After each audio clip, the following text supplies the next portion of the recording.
सुमनसवन्दितसुन्दरि माधवी चन्द्रसहोदरि हेममये मुनिगणवन्दितमोक्षप्रदायिनि मञ्जुलभाषिणि वेदनुते पङ्कजवासिनि देवसुपूजितसद्गुणवर्षिणि शान्तियुते जय जय हे मधुसूदन कामिनि आदिलक्ष्मि जय पालय माम् ऐकलिकल्मषनाशिनि कामिनि वैदिकरूपिणि वेदमये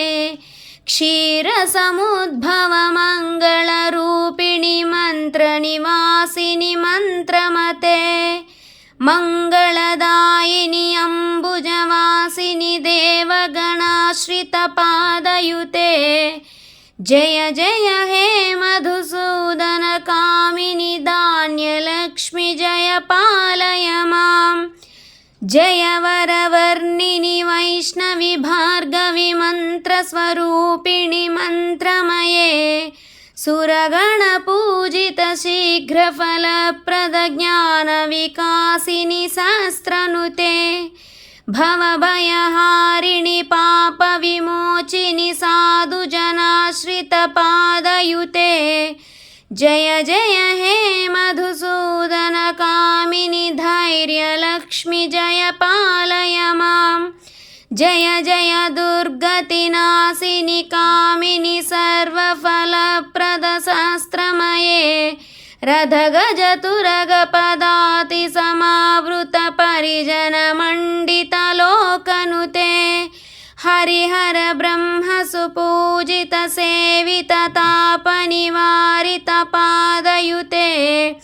जय जय हे मधुसूदन कामिनि गजलक्ष्मि जय पालय माम् ऐकघवाहिनि मोहिनि चक्रिणि रागविवर्धिनि ज्ञानमये गुणगणवारिधि लोकहितैषिणि सप्तस्वरस्नुतगानमते सकलसुरासुरदेवमुनीश्वर मानसवन्दितपादयुते जय जय हे मधुसूदन कामिनि सन्तानलक्ष्मि जय पालय माम् जय कमलासिनि सद्गतिदायिनि ज्ञानविकासिनि गानमये अनुदिनमर्चित कुङ्कुमधूसरभूषितवासितवाद्यनुते वसुधारास्तुति वैभववन्दित शङ्कर देशिकमान्यपदे जय जय हे मधुसूदन कामिनि विजयलक्ष्मि जय पालय माम् प्रणत सुरेश्वरि भारति भार्गवि शोकविनाशिनि रत्नमये मणिमय भूषित कर्णविभूषण शान्ति समावृत हासमुखे नवनिधिदायिनि कलिमलहारिणि कामितफलप्रद हस्तयुते जय जय हे मधुसूदन कामिनि विद्यालक्ष्मि जय पालय माम् धिमि धिमि धिं धिमि धिं धिमि धिं धिमि दुन्दुभिनादसुपूर्णमये घुम घुम घुं घुम घुं घुम गुं घुम शङ्खनिनादसुवाद्यनुते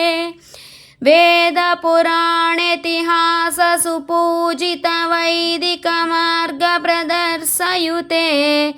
जय जय हे मधुसूदन कामिनि धनलक्ष्मि जय पालय माम्